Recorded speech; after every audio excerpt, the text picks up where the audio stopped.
from Guatemala. This is a public service announcement. That is where Guatemala is. Also, that is not where they keep the prisoners. That is called Guantanamo. Not the same place. So Guatemala is right below Mexico. And for the Americans in the audience, and let this sink in because it really applies in most ways. For the Americans in the audience, you can think of it as Mexico's Mexico. Just like the US doesn't want illegal immigration from Mexico, Mexico doesn't want illegal immigration from Guatemala. It's a smaller country, it's a poorer country, and, well, what can I tell you? It has much better Mexican food.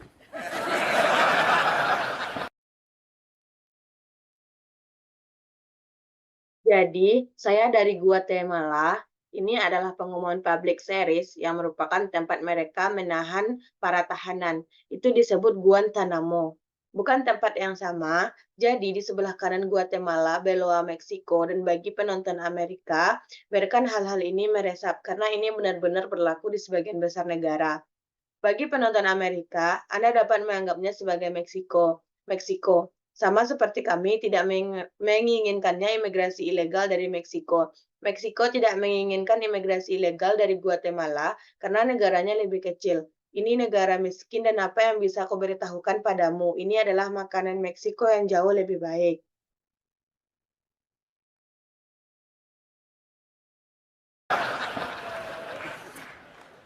Guatemala is a very poor country. And a lot of people talk about education as something that brings equality to different social classes. But I always saw it as the opposite, as something that brings inequality. Because what happens in practice is that people who have a lot of money can buy themselves a really good education and therefore continue having a lot of money, whereas people who don't have very much money barely learn how to read and write and therefore never make a lot of money. And this is especially true in poor countries. Now, I was fortunate that I received a rich person's education, even though I didn't grow up rich. And it's because I'm an only child.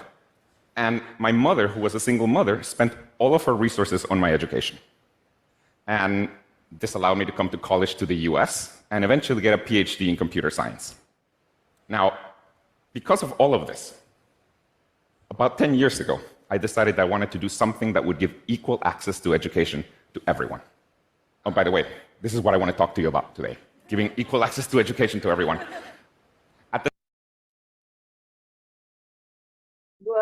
Guatemala adalah negara yang sangat miskin dan banyak orang berbicara tentang pendidikan sebagai sesuatu yang membawa kesetaraan di berbagai kelas. Tapi saya selalu melihatnya sebagai kebalikannya, sebagai sesuatu yang membawa ketimpangan, karena yang terjadi dalam praktiknya adalah orang-orang yang mempunyai banyak uang dapat memperoleh pendidikan yang sangat baik dan karenanya tetap memiliki banyak uang. Sedangkan orang-orang yang tidak mempunyai banyak uang hampir tidak belajar membaca dan menulis sehingga tidak pernah menghasilkan banyak uang.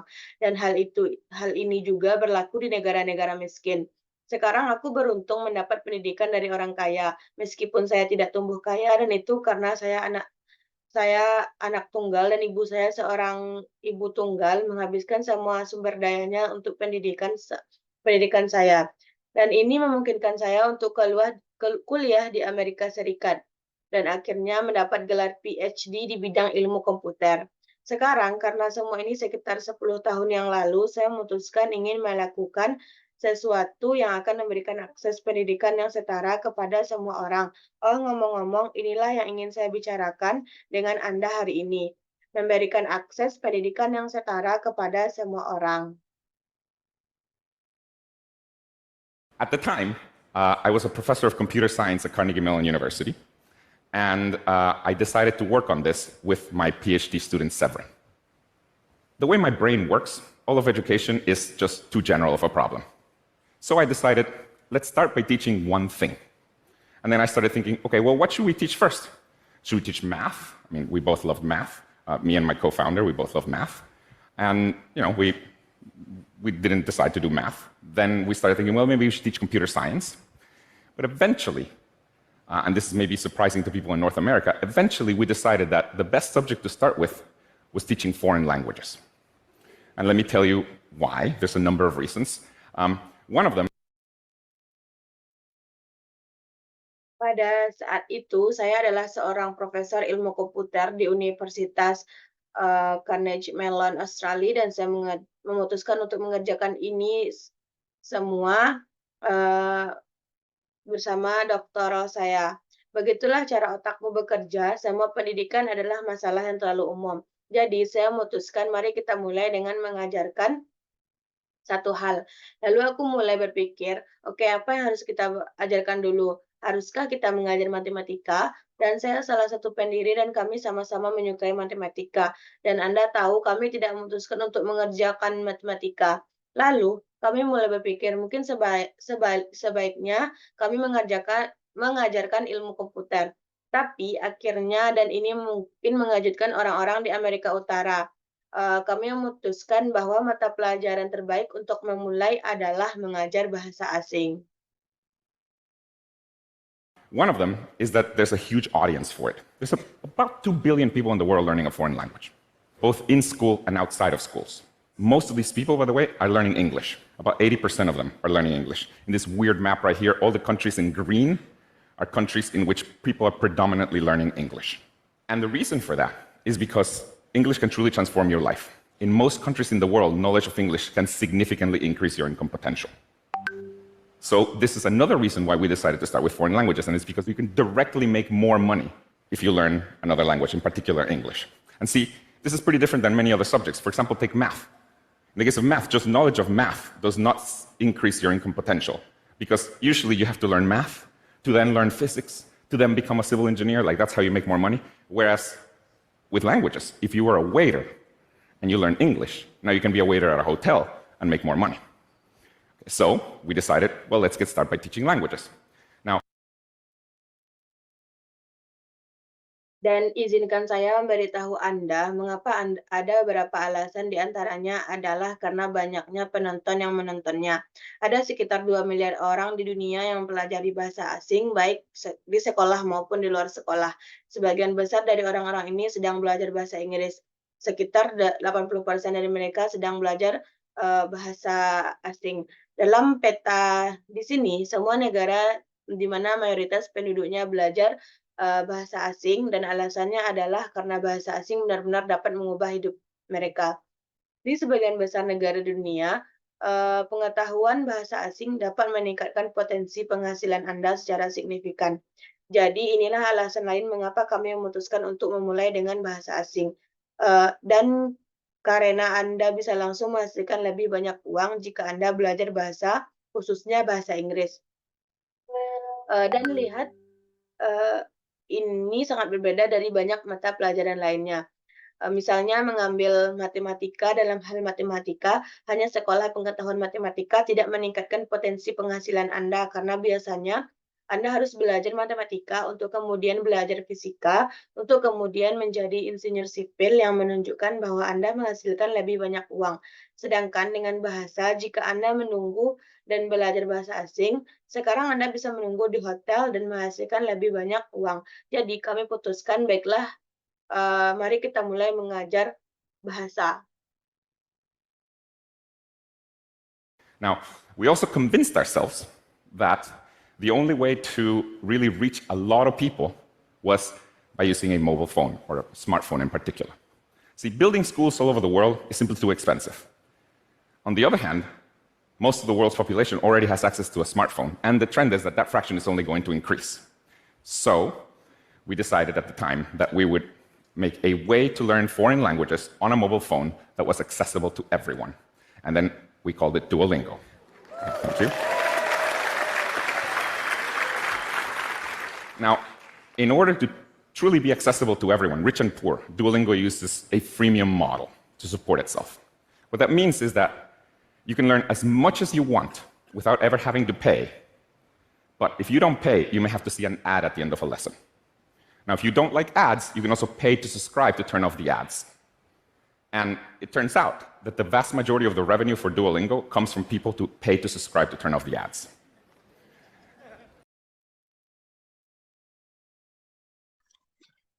Kini kami juga meyakinkan diri sendiri bahwa satu-satunya cara untuk menjangkau banyak orang adalah dengan menggunakan ponsel atau khususnya smartphone. Lihat, membangun sekolah di seluruh dunia itu terlalu mahal. Di sisi lain, sebagian besar penduduk dunia sudah memiliki akses terhadap ponsel pintar dan tren jumlah tersebut akan terus meningkat. Jadi kami memutuskan pada saat itu bahwa kami akan membuat cara untuk belajar bahasa asing melalui ponsel yang dapat diakses oleh semua orang. Dan kemudian kami menyebutnya Duolingo. Terima kasih. Kini, agar benar-benar dapat diakses oleh semua orang, kaya dan miskin, Duolingo menggunakan model freemium untuk mendukung dirinya sendiri. Artinya, Anda dapat belajar sebanyak yang Anda mau tanpa harus membayar. Namun, jika Anda tidak membayar, Anda mungkin melihat iklan di akhir pembelajaran. Nah, jika Anda tidak menyukai iklan, Anda juga bisa membayar untuk berlangganan untuk mematikan iklan tersebut. Dan ternyata sebagian besar pendapatan Duolingo berasal dari orang yang membayar untuk berlangganan mematikan iklan. Now, who are these people who pay to subscribe to turn off the ads? Well, they're usually people, they're well-off people in rich countries like the US and Canada. Who are the people who don't pay to subscribe? They usually come from poorer countries like Brazil or Vietnam or Guatemala. So what I like about this model is that it is a small form of wealth redistribution because we're basically getting the rich people to pay for the education of everyone. So I like that. Yes. It's great. So with smartphones, we can reach a lot of people, and we can even get the rich people to pay for the whole thing. This is great. However, if you're trying to deliver education with a smartphone, you run into a humongous problem. And it is that smartphones come equipped with some of the most addictive drugs that humanity has ever engineered. TikTok, Instagram, mobile games. See, delivering education over a smartphone is like hoping that people will eat their broccoli, but right next to it, you put the most delicious dessert ever made.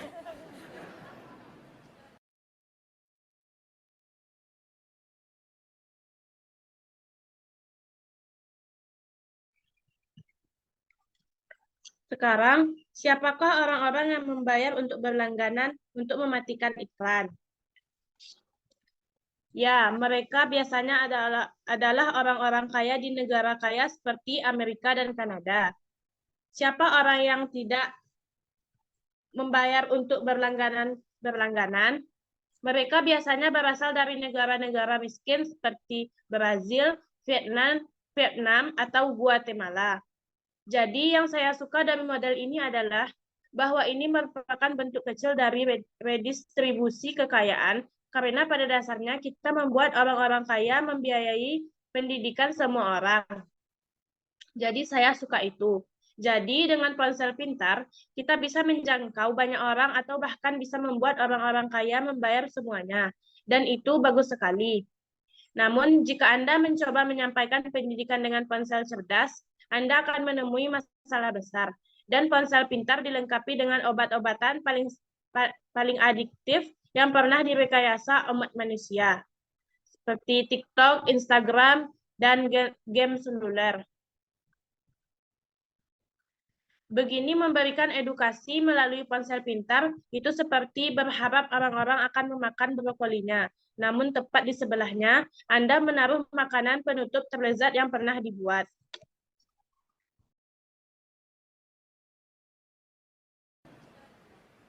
If you really want to deliver education to everyone, not only do you have to make it accessible, but also you have to make it so that people want to actually learn.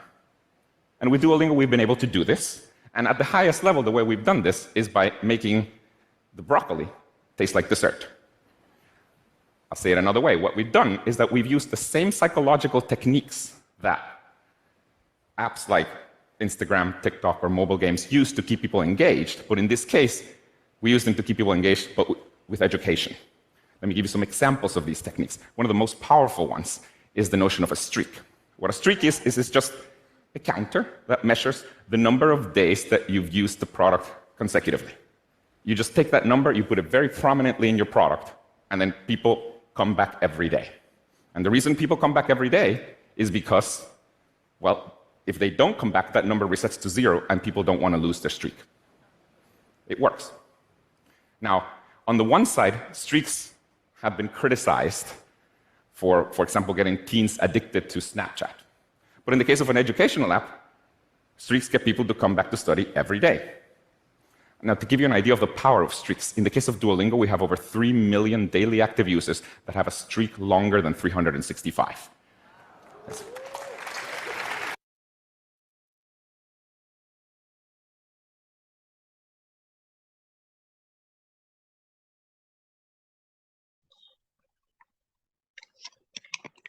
Jika Anda benar-benar ingin memberikan pendidikan kepada semua orang, Anda tidak hanya harus membuat dapat diakses, namun Anda juga harus membuatnya agar orang-orang benar-benar ingin belajar. Dan dengan Duolingo, kami telah dapat melakukannya. Dan pada tingkat tertinggi, cara kami melakukannya adalah dengan membuat brokoli terasa seperti makanan pencuci mulut. Saya akan katakan dengan cara lain. Apa yang kami lakukan adalah kami menggunakan teknik psikologis yang sama seperti aplikasi seperti Instagram, TikTok, atau permainan seluler guna menjaga keterlibatan pengguna. Tetapi dalam kasus ini, kami menggunakan untuk menjaga keterlibatan orang dengan pendidikan. Izinkan saya memberi Anda beberapa contoh dari teknik-teknik ini. Salah satu yang paling kuat adalah gagasan tentang streak, yaitu urutan hari. Apa itu streak? Streak adalah hitungan yang mengukur jumlah hari berturut-turut.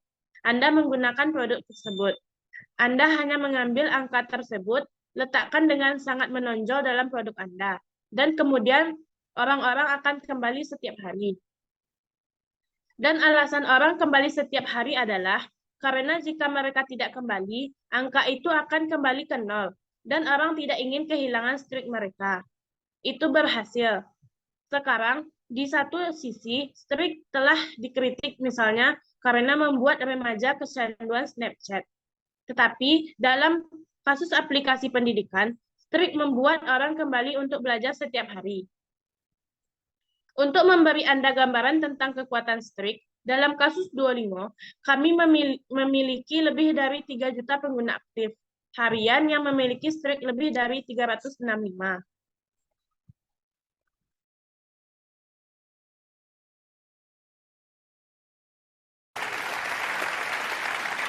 That means they haven't missed a day in the last year or longer. Now, fun fact about streaks. What country do you think has the longest average streaks for an educational app? It's Japan. Of course. Shortest average streaks? Latin America, baby. But we're fun. Hey, we're fun. Another important mechanism to get people to come back to your product are notifications. On the one side, notifications can be really spammy and annoying, but in the case of an educational product, people actually want to be reminded to learn. In the case of Duolingo, we have a very sophisticated AI system that basically chooses when to send a notification and also what to say in each notification to maximize the probability that people come back. Now, interestingly, even after all this sophistication, it turns out that the algorithm for choosing what time to send you a notification is pretty simple. You know what is the best time to send people a notification? I'll tell you. It's 24 hours after they used the product last. Because, and there's an easy explanation. If you were free yesterday at 3 p.m., you're probably free today at 3 p.m. as well. So this is what a very sophisticated millions of dollars of AI found.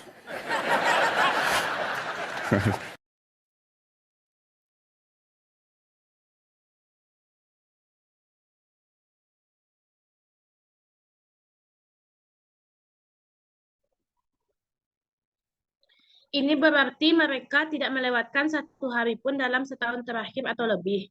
Sekarang, fakta menarik tentang streak. Negara mana yang menurut Anda memiliki streak rata-rata terpanjang untuk aplikasi pendidikan?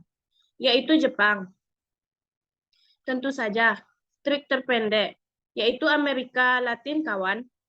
Tetapi kami menyenangkan. Hey, kami menyenangkan. Mekanisme penting lainnya untuk membuat orang kembali ke produk Anda adalah pemberitahuan. Di satu sisi, pemberitahuan bisa sangat mengganggu, tetapi dalam kasus produk pendidikan, orang-orang benar ingin diingatkan untuk belajar.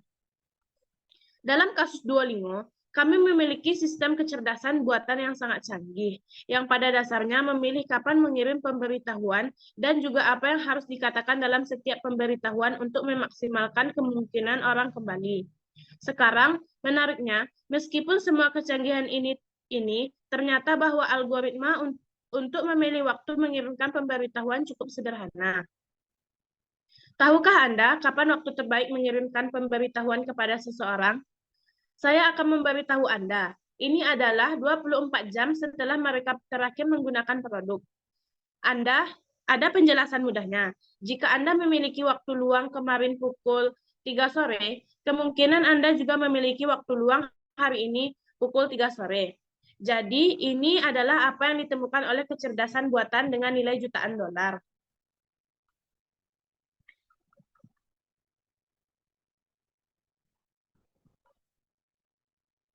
Sekarang dengan pemberitahuan, Anda seharusnya tidak mengganggu, dan kami tidak mengganggu dengan Duolingo. Kami benar-benar berhenti mengirimkan pemberitahuan setelah 7 hari tidak aktif. Jadi jika Anda ingin menggunakan Duolingo selama 7 hari, kami berhenti mengirimkan pemberitahuan kepada Anda.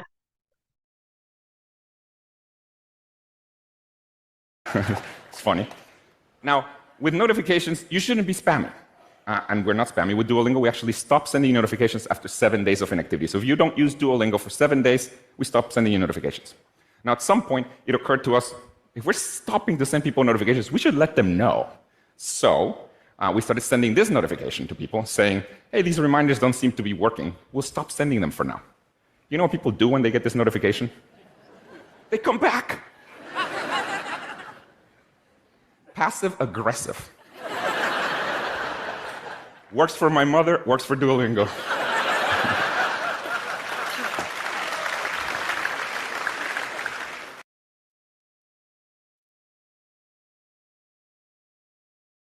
Lucu sekali dengan notifikasi yang seharusnya tidak kamu gunakan untuk mengirim spam. Dan kami tidak mengirimi spam dengan Duolingo. Kami benar-benar berhenti mengirim notifikasi setelah 7 hari tidak aktif. Jadi jika kamu tidak menggunakan Duolingo selama 7 hari, kami akan berhenti mengirimkan notifikasi. Sekarang pada titik yang sama, kami terpikir jika kami berhenti mengirimi pemberitahuan kepada orang-orang, kami harus memberitahu mereka.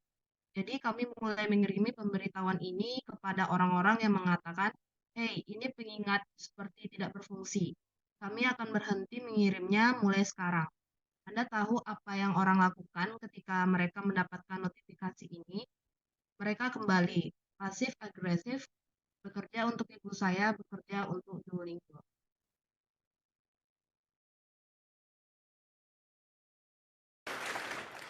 These passive-aggressive notifications are really good at getting people to come back because they feel like our green owl mascot has given up on them. So they come back. And speaking of our green owl mascot, by the way, because all our notifications come from our green owl mascot, and well, he's passive-aggressive and also pretty pushy, this has given rise to a lot of memes on the internet that make fun of just the great lengths that he will go through to get you back to learn a language. Here's one of my favorite ones. It's a meme. It's one of my favorite ones. It's basically, looks like you forgot your Spanish lessons, and then there's an intruder alert. Presumably the owl broke into your house to get you to learn a language.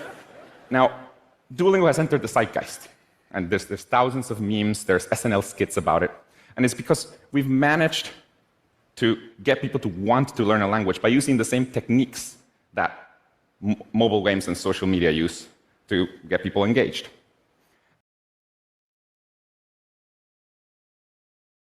Pemberitahuan pasif-agresif ini sangat bagus untuk membuat orang-orang kembali karena mereka merasa maskot burung hantu hijau kami telah menyerah, sehingga mereka kembali dan berbicara tentang maskot burung hantu hijau kami. Karena semua pemberitahuan kami berasal dari maskot burung hantu hijau kami dan dia pasif-agresif. Dan juga cukup cantik.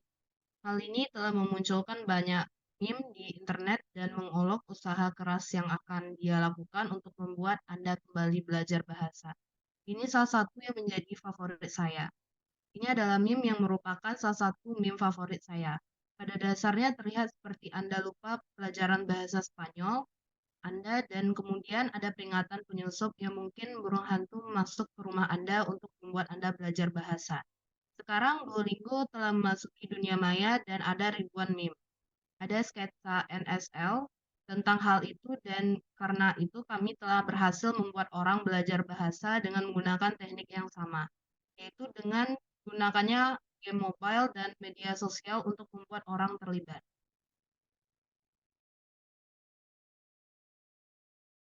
And this is a really important point. Let me say this. I don't actually believe that there's a way to make an educational app be as engaging as something like TikTok or Instagram or mobile games. But the good news is that And by the way, the reason I don't believe that is because ultimately you have to teach people something, and it's hard to compete with like cats and celebrities. But the good news is that I don't think you have to.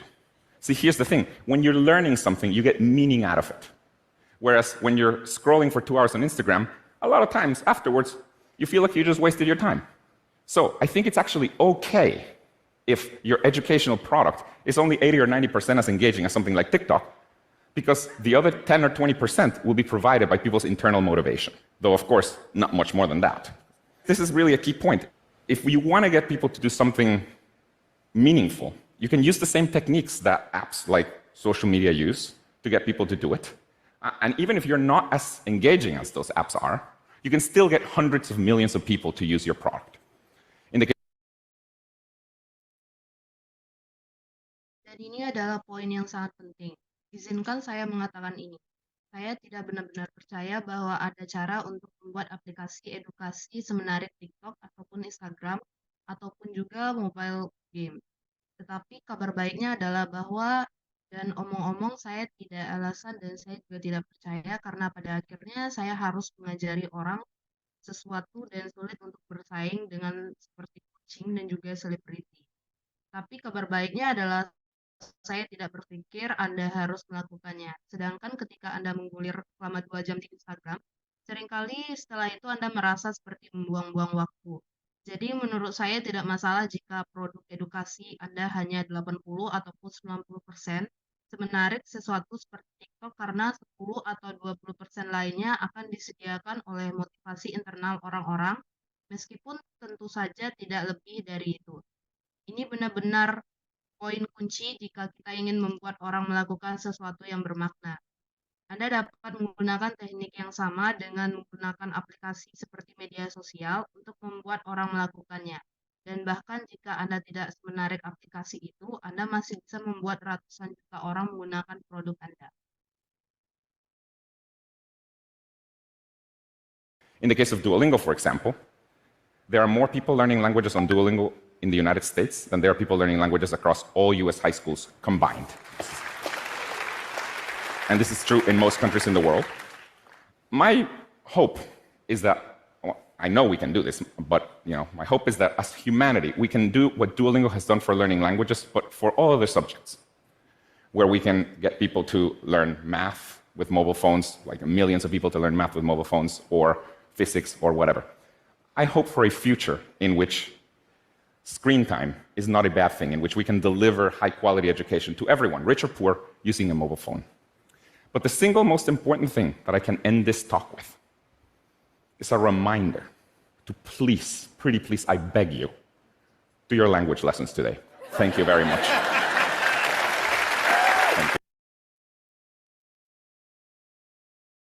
Dalam kasus Duolingo, misalnya ada lebih banyak orang yang belajar bahasa di Duolingo di Amerika Serikat daripada orang yang belajar bahasa di seluruh sekolah menengah kita digabungkan, dan ini berlaku di sebagian besar negara di dunia. Harapan saya adalah bahwa saya tahu kita dapat melakukan ini, tetapi Anda tahu harapan saya adalah bahwa sebagai umat manusia kita dapat melakukan apa yang telah dilakukan oleh Duolingo untuk mempelajari bahasa. Tapi juga untuk semua mata pelajaran lainnya juga dapat kita peroleh. Saya berharap untuk masa depan di mana waktu di depan layar bukanlah hal yang buruk, di mana kita dapat memberikan pendidikan yang berkualitas tinggi kepada semua orang, baik yang kaya maupun yang miskin, dengan menggunakan ponsel. Tetapi satu hal yang paling penting dan yang dapat saya akhiri dari pembicaraan ini adalah pengingatnya untuk tolong lakukan pelajaran bahasa Anda hari ini. Terima kasih banyak.